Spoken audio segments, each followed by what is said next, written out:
मौजूद हैं, मैं उनसे आग्रह करूंगा कि इस वार्ड के 80 वार्ड के सम्मानित लोगों को संबोधित करेंगी। बहन पूनम पंडित, जोरदार ताली से स्वागत।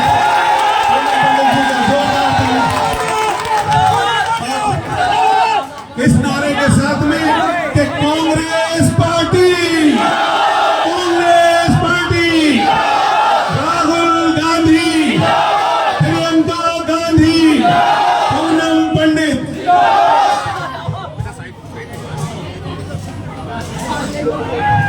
सम्मानित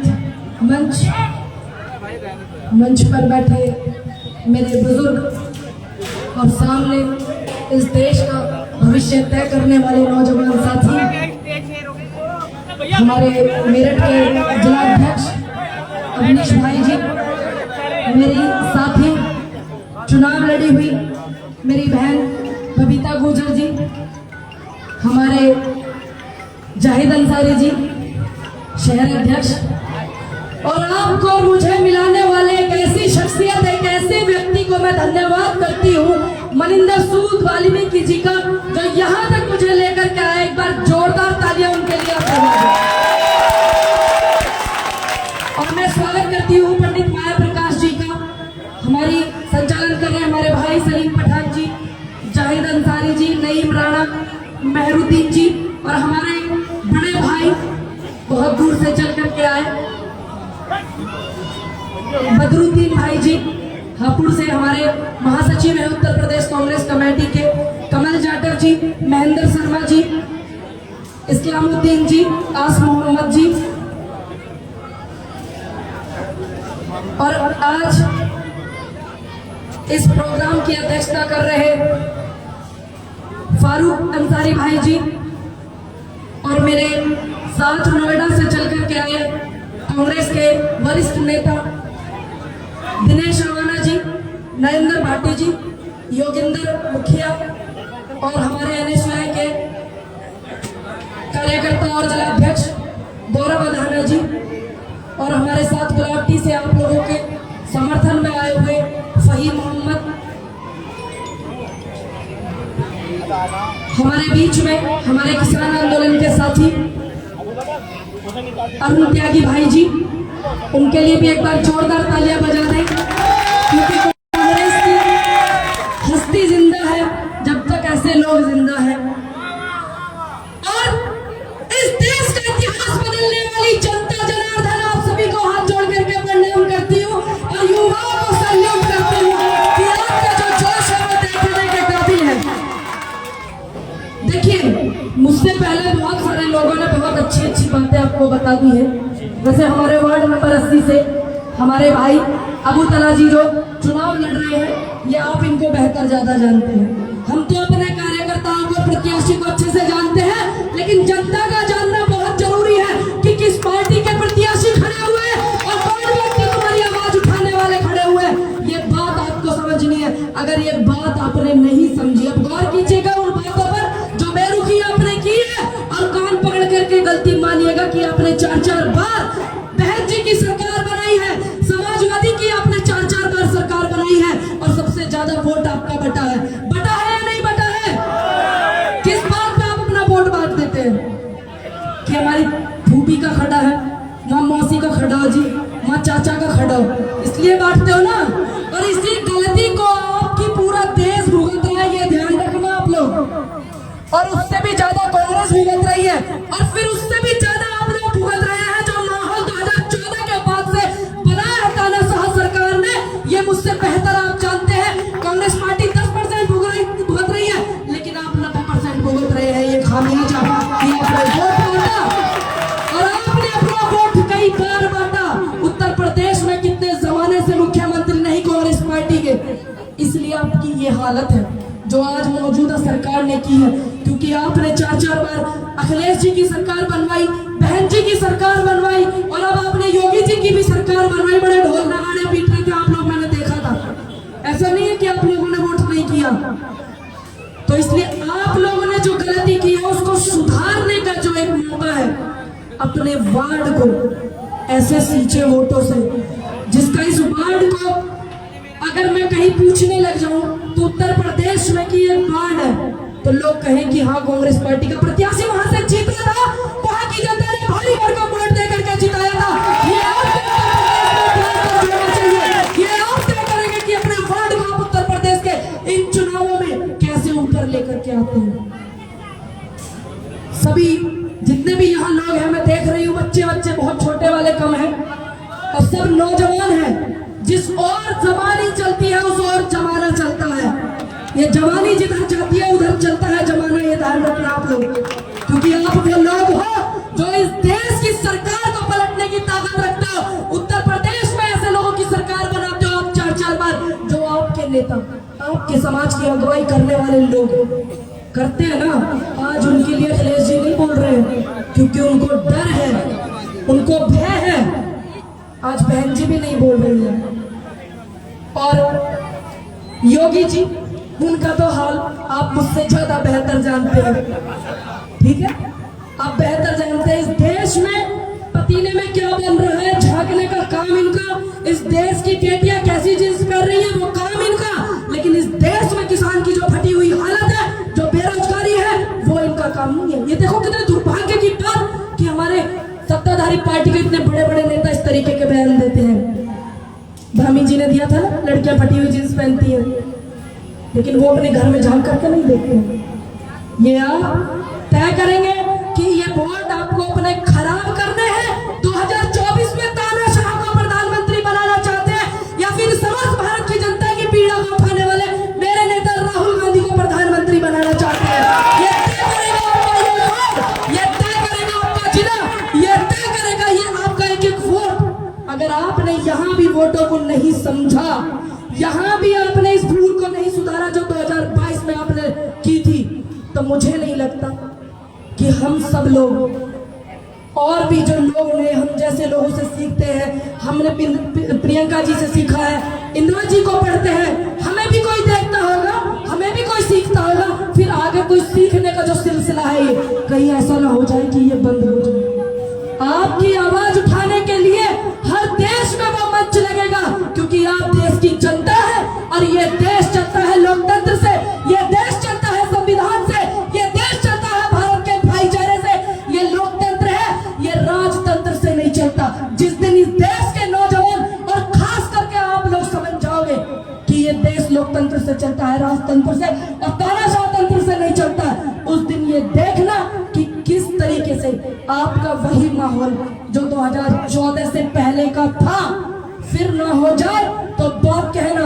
और आपके जो प्रत्याशी है यहाँ से अबू तलाल अंसारी जी, आप उनको इतनी ज्यादा वोटों से जिताना ताकि ये हम जैसे लोगों को फोन करके ये कहे कि मेरा सम्मान किया मेरे वार्ड के लोगों ने, और जाइए आप मेरा सम्मान अब बढ़ाइए। जैसे आज इनका सम्मान बढ़ाने के लिए आए वो फिर भी आएंगे, और इन्होंने काम नहीं किया।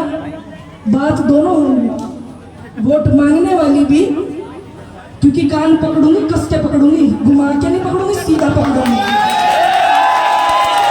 अगर इन्होंने आपके वार्ड में काम नहीं किया तो इसी मंच से कह करके जाती हूँ कि इनका हाथ पकड़ के इस वार्ड में घुमाऊंगी और बोलूंगी ये काम नहीं किया। भाई आप ये काम कीजिए। जब आपके लिए वोट मांगने आ सकते हैं जनता से, तो आपसे आ सकते हैं कहने के लिए जनता का ये काम कीजिए। आप मेरी बात से सहमत हैं तो दोनों हाथ पीछे तक ऊपर उठा करके भाई को अपना समर्थन दीजिए कि यहाँ से भारी संख्या में आप इन्हें जिताएंगे।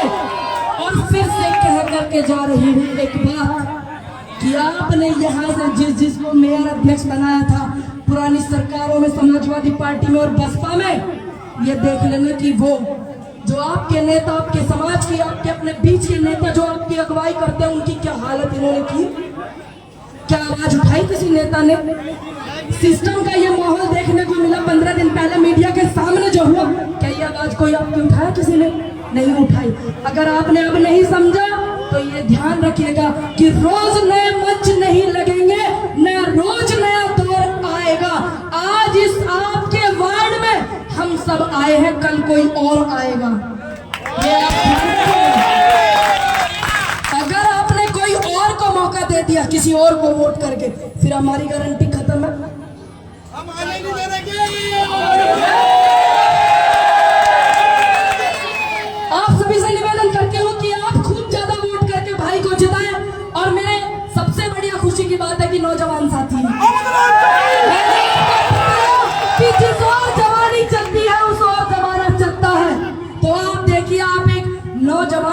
रही है। क्यों?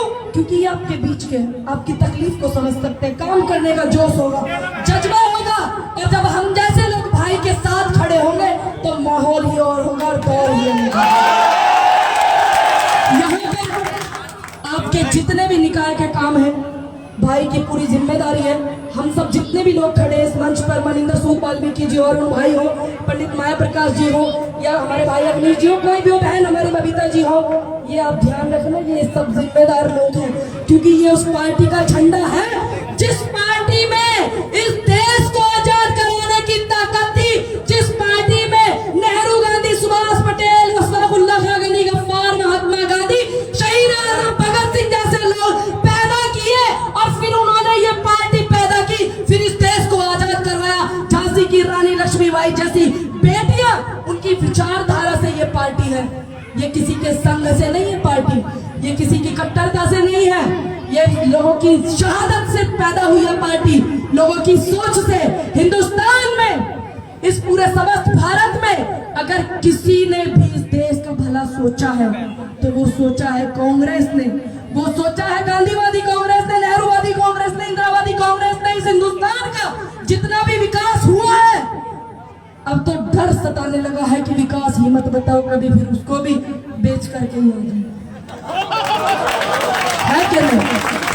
आपके यहाँ प्राइमरी स्कूल, स्वास्थ्य सुविधाएं, जो सब सरकारी, आप बड़े मेडिकल में जाते हो ना यहाँ से इलाज कराने, ये सब सुविधाएं, ये इनको संजो करके रख नहीं पा रहे हैं। और हमारे नेताओं ने, हमारे बुजुर्गों ने इनको बनाया है। और इस देश की आजादी की लड़ाई में मेरे बुजुर्गों का खून लगा है। और इस लोकतंत्र देश में रहती हूँ। 2019 में प्रधानमंत्री जी को यह सोच करके वोट दिया था, पहला वोट था मेरा कि युवाओं को 2 करोड़ रोजगार मिलेगा, 15 लाख खाते में आएंगे, थोड़ी सी जमीन हमारे भी ही बनकर 15 लाख तो आएंगे, काम कर लेंगे, इसलिए सोच करके वोट दिया। लेकिन युवाओं ने सबसे ज्यादा भूल की थी 2019 में, और युवा सबसे ज्यादा आज बेरोजगार है। चाहे वो बेटियां बॉर्डर पे बैठी जो आंदोलन कर रही है, ओलंपिक में मेडल लेकर के आई थी, या फिर चाहे वो नौजवान साथी जो आज इस देश में, अगर आप रिकॉर्ड निकालोगे तो किसी न किसी राज्य में कम से कम 50 धरने चल रहे हैं। आप उत्तर प्रदेश लखनऊ में जाकर के देखिए, पार्क में कम से कम 15-20 धरने चल रहे होंगे। ये देन है ना भाजपा से ज्यादा आपकी है, क्योंकि आपने ये सोचा 2022 में कि भाजपा को जो हराएगा हम उसको जिताएंगे, इसलिए आपने समाजवादी पार्टी को वोट दिया था, आपने फिर अपने वोट को बांटा था।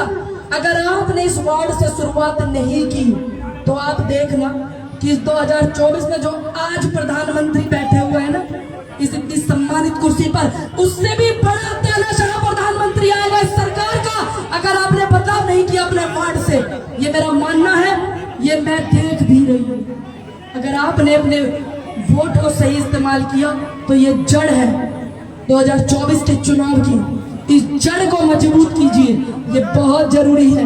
मेरे नेता राहुल गांधी जी 4000 किलोमीटर की यात्रा करके आए, भारत जोड़ो नफरत छोड़ो। अच्छा ये बताइए 2014 के बाद से नफरत ज्यादा किसके साथ हो रही है? किसके साथ हो रही है? हाथ ऊपर करके बताइए, आपके साथ हो रही है? तो फिर आप क्यों नहीं बोलते हो कि आप इस माहौल को बदलिए? अकेले राहुल गांधी जी का जिम्मा नहीं है कि वो इस बीड़ा को उठाए, एक एक कार्यकर्ता, एक एक हिंदुस्तानी का इसमें अधिकार है कि ये भारत के भाईचारे और शांति और इसके डेवलपमेंट के लिए और हमारी अर्थव्यवस्था के लिए हम राहुल गांधी जी को चुने।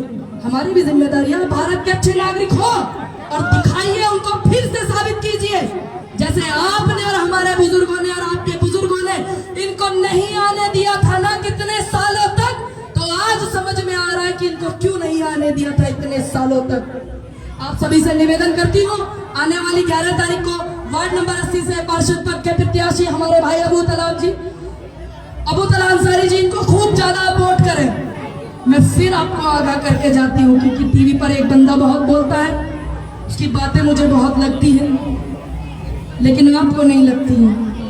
कहते हैं ना बैठ करके टीवी पे आपके, ये हो गया इस समाज के साथ मेरे, ये हो गया यहाँ पर। कौन बोलता है? एक राहुल गांधी जी अगर आपकी आवाज उठाते हैं तो उनकी सदस्यता रद्द कर दी जाती है और उनका मकान खाली करवा दिया जाता है, और एक व्यक्ति दिन रात टीवी पर बैठ करके घर आते हैं, आपके बैरिस्टर साहब सरकार कुछ नहीं बिगाड़ती। तो आप जान लीजिए कि बात में झोल है बॉस। अगर आपने नहीं जाना कि झोल है तो फिर आप देख लेना आपकी जिंदगी फिर मखौल है। मैं आपको भड़काने के लिए आपकी भावनाओं से खेलने वाले लोग हैं, बैरिस्टर जैसे लोग जो बैठे हुए हैं। आपके बैरिस्टर साहब आपके हितैषी नहीं है। अगर वो आपके हितैषी होती तो सरकार उनको 10 बार अब तक जेल गिर दी होती, 500 मुकदमे लगा दिए होते। हम बॉर्डर पे बैठे थे, 56 मुकदमे कम से कम लगाए होंगे इन्होंने नौजवानों पर, हम जैसे लोगों पर। तो आप जान लीजिए कि बैरिस्टर साहब आते हैं, आपकी भीड़ इकट्ठा करते हैं। एक और नया शुतुरमुर्ग हमारे दिल्ली में पैदा हो रहा है, मैं सिक्योरिटी नहीं लूंगा। ऐसे ही आपके यहाँ भी पैदा हो रहा है, हिंदुस्तान में पैदा मत होने देना बैरिस्टर जैसे और उस जैसे आदमी को, क्योंकि रिचार्ज दो एक ही, एक छोटा एक बड़ा, एक छोटा है एक बड़ा है। अगर आपने इस बीच के फर्क को नहीं पहचाना तो जो आज आपकी 14 के बाद से हालत है ना, उससे भी ज्यादा आपकी हालत बुरी होगी।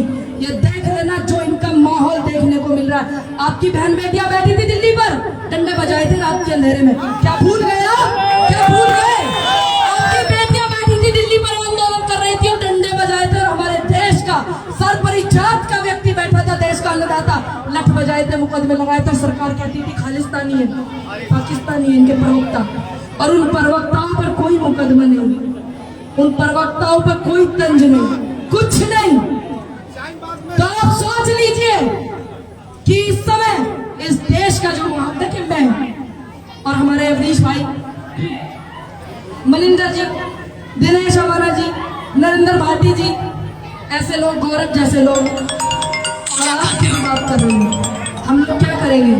हम लोग इस आवाज को उठाते उठाते एक दिन मर जाएंगे, क्योंकि सांस है तो एक ना एक दिन जानी है, ये तय है। क्योंकि मृत्यु सत्य है, लेकिन आने वाली नस्लें याद करेंगी कि जब इस देश में पैगाम मोहब्बत का बांटा जा रहा था तो पूनम पंडित जैसे और मनिंदर जैसे लोगों का नाम याद रखा जाएगा। और जब इस देश में नफरत फैलाने की बातें करी जा रही थी, हर जगह नफरत को बढ़ावा दिया जा रहा था, तो ऐसे लोगों का नाम याद रखा जाएगा। क्योंकि ये जनता है, ये कुछ नहीं भूलती है। इंसान चले जाते हैं लेकिन वो याद रखते हैं। कितने पुराने नेताओं के पुराने वीडियो आते हैं ना, उनके कर्मकांड भी आते हैं। तो ये जनता है, ये सब याद रखती है। पत्रकार साथी हमारे हिंदुस्तान के, मैं जोश देखती थी वो, लेकिन आज अगर देश का ताना सुना कहीं बैठ जाओ तो वो दंडवत हो जाते हैं। ये इस बात से तकलीफ है मुझे, इस बात से मुझे तकलीफ है, इस बात से मुझे तकलीफ है कि इस देश में शांति को खराब किया जा रहा है। लोकतंत्र देश में, लोकतंत्र पर सवाल उठने लगे इनके चक्कर में। संविधान को ना मानने वाले लोग, बाबा साहब ने कितनी मेहनत की, कितने देशों में गए, संविधान लागू करा, संविधान लिख करके लेके आए। कोई बात नहीं, हम ऐसे लोग हैं कि हमारे साथ ये सब चीजें होती रहती हैं, इनमें डरने की बात नहीं है। आजकल ये कह रहे हैं कि टाइम क्या हो रहा, टाइम क्या हो रहा, टाइम तो बड़ा खराब चला, बेटा बाप की नहीं सुन रहा, बाप बेटे की नहीं सुन रहा, टाइम तो ऐसा आ रहा है। लेकिन हमें, हमारी धरोहर है कि हम अपने इस बात को खत्म करें और बाप बेटे की भी सुने और बेटा बाप की भी सुने। ये आपकी जिम्मेदारी है नौजवानों की, खास करके। मैं आप लोगों से फिर से निवेदन करती हूँ कि आने वाली 11 तारीख को खूब ज्यादा अबूतल्ला भाई को वोट करें, सपोर्ट करें। कौन कौन चाहता है कि मैं यहाँ दोबारा आऊँ? सब चाहते हैं ना? मैं बात कर रहा हूँ, आपसे वादा करके जाती हूँ कि आप इनको जिताइए, भारी संख्या में वोट दिलाइए। अगर आपने नहीं दिलाया तो आप मेरे से बेहतर जानते हैं, मेरे को बताने की नहीं है जरूरत। मैं क्या करूंगी? मैं तो बोल दूंगी, कहते हैं ना गुस्ताखी माफ प्रधानमंत्री, दूसरा लाएंगे फिर तो मैं तो ये कह दूंगी जी दूसरे लाओ, इनको हटाओ। बुजुर्ग हो गए हैं, जिम्मेदारी बनती है हमारी भाई, अपने प्रधानमंत्री के प्रति जिम्मेदारी है कि नहीं है? तो यहाँ से नींव रखिए आप, वार्ड नंबर 80 से नींव रखिए। 2024 की आपके बुजुर्ग हो गए हैं प्रधानमंत्री, उनका स्वास्थ्य भी ठीक नहीं रहता, कि आप उनको आराम दिलाएं, आप उनको कहें कि आप रेस्ट कीजिए। क्योंकि घर के जो बड़े बुजुर्ग होते हैं वो खाट बिछा करके घर के बाहर बैठे अच्छे लगते हैं, अंदर के सिस्टम में नहीं। क्योंकि सोच उम्र के हिसाब से उनकी बहुत ज़्यादा इस देश के प्रति ऐसी हो गई है कि मुझे बताने में बहुत शर्म आ रही है। बाकी मैं पुनः धन्यवाद करती हूँ आप सभी का, यहाँ की कांग्रेस कमेटी का और जिला मेरठ के लोगों का, यहाँ के वार्ड नंबर 80 का मैं पुनः धन्यवाद करती हूँ, अपने भाई जी का। अच्छा मैं एक बात पूछने वाली हूँ, हमारे मनिंदर भाई कह के गए, देखो अभी वो कह के जा रहे थे कि ये तो चाहते हैं कि झांसी की रानी पैदा हो लेकिन मेरी बहन हो, मेरी बेटी ना हो। देखो मनिंदर भाई क्या सरक लिए बात कह कर गए। अच्छा ये बताइए, आजादी की लड़ाई में कितने तरह के लोग थे? आजादी की लड़ाई में आपको मेरे साथ साथ बोलना है, आजादी की लड़ाई में क्या तरह के लोग थे?